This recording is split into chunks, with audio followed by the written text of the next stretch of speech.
Tozali en direct ya Sentinel TV awa tozali na salle ya réunion esika tozokutana na kansla ya donc maire ya Salford na Manchester awa pona ko débattre sur makambo na Congo, communauté congolaise pe ndenge nini ba anglais bakoki ko aider biso na kosisa makambo ezoleka na Congo.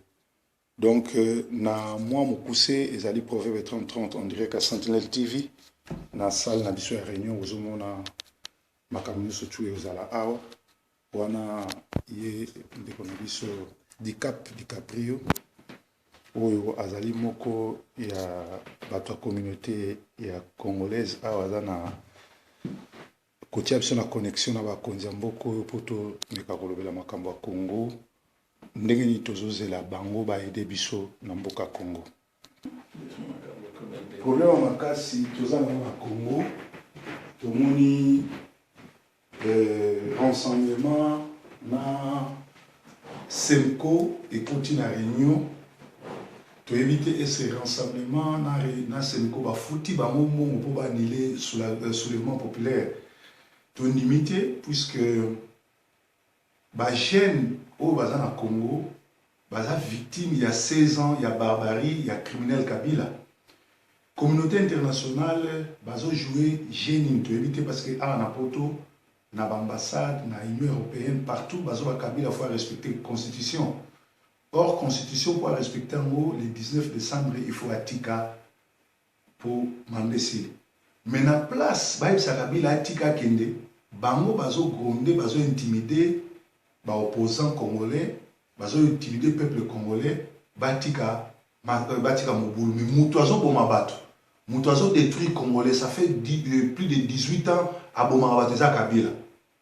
Alors na place ba condamner les massacreurs bango bazo telemela ba oppresseurs c'est-à-dire bana Congo to fongola miso bazo ba bisote et to landa makambo o ezoleka kuna te soki Tshisekedi akei po Kabila ke na kimia to betele mabo mais soki akei dimanche ayo bisa so Kabila fati kala aza la président moko akosala le côté bango ba organiser le 19 to bengana Kabila na Congo classe politique nyonso za corrompu il faut to bengana système wana tout ba jeune ya sika bazwa relève lokola ba lusha ba filimbi ba compte à rebours bazwa makamwana pe bazwa bâton de pèlerin pe ba bengana Kabila na ba traître na ba collaboration.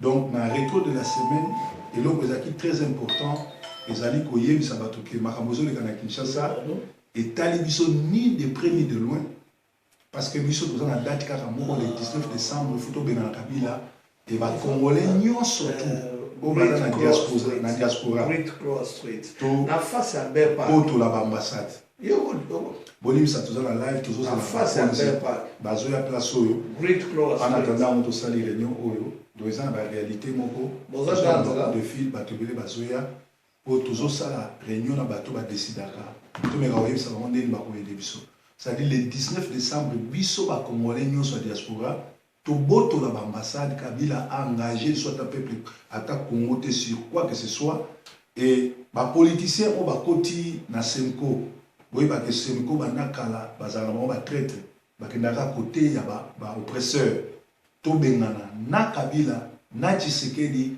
na système wana tout ba côté kuna parce que Roubeo wazo mona na kuna nani bisengimani azokende kuna kamere ba oke kuna ba congolais te comment vous okende ko dialoguer na ba rwandais ba tuti ba oboma biso yo ezali haute trahison biso awa na Sentinel TV na rétro de la semaine to beti mbela et to bisa ba congolais ba bande lo moté makambo ko sala makuna toza ni de près ni de loin biso tozo continuer awa na niveau ya poto ko kotsa mikanda ko luka ba contact na mindele ndenge ni tukosi ko la mboka mais makambo zo eka na Congo etali biso te tozo zo bonne note tozo tala bango na musika to ko nanu ko accuser bango te aussi longtemps nanu to yoki déclaration finale te tozo la dimanche to ka déclaration finale na bango soki Kabila ndimiko ke na kimia eza malamu mais soki ba meki kondima parce que Kabila depuis Sun City tilelo a corrompaka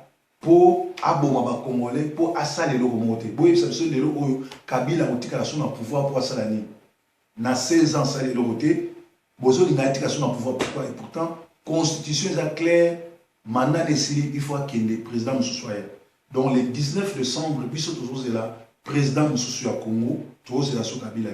Alors bah na Congo, bozo a confiance na biso, bon nimé la biso, na côté à poto toujours travailler pour être makamozo kana Kinshasa, et tali biso ni de près ni de loin. Et là on se kamosinga na moni opportuniste. Il y a eu quelques Congolais, il y a poto ba kitikuna, ba bi ba ke représenter la diaspora. Et là, on se pèse au Kamsana, leur rassemblement, et autres engagement au pouvoir. Est-ce que tout ni biso diaspora parce que tous autres travaillent ensemble. Bango, bazo travailler dans le terrain, biso tous autres travailler dans Libanda. Et là, on se dans autres na bon Rwanda so très important. Makamunyo surtout à Congo, leader ba monani kuna ye azawapi. Ye position des années, azo salani. Parce que Batunyo surtout oyo bazo na Congo et bonga baza una Kinshasa una poto baosa quelque chose hier azo salani. Alors biloko nous surtout biso ba Congolais tout na ba question peut to pesa biano. Donc ba Congolais à Kinshasa en tout cas bo se laisser berner Kabila doit partir même ça qui que azo gagner temps. Azo linga siko lokola réunion ngo bandi dialogue bandi le 8 aben dango ti le 19 pour elo mo esa maté. Bango tout bazo banga le 19 pour les Congolais à Siliki. Mais Congolais au Azana Kingasani, Congolais au Azana Maloueka, Congolais au Bazo Pomana Beni, Congolais au Bazo Pomana na Ruchuru, et c'est na Bukavu à tellement à compter sur la classe politique congolaise parce que va corrompu.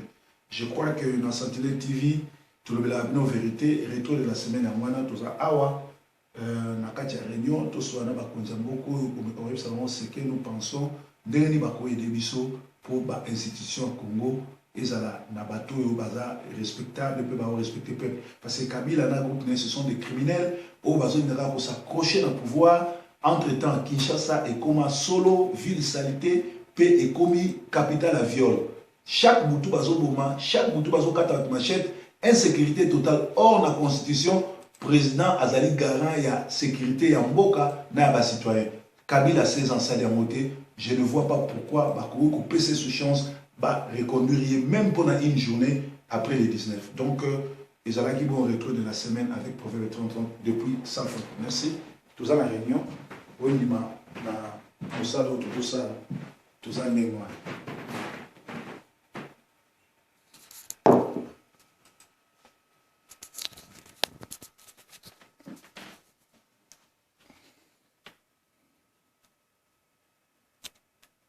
Salle de réunion, moni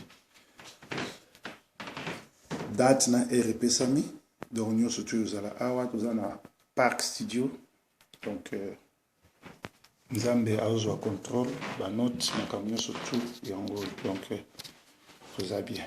Ingeta. Constitution. Et nous ne pouvons pas nous en écarter.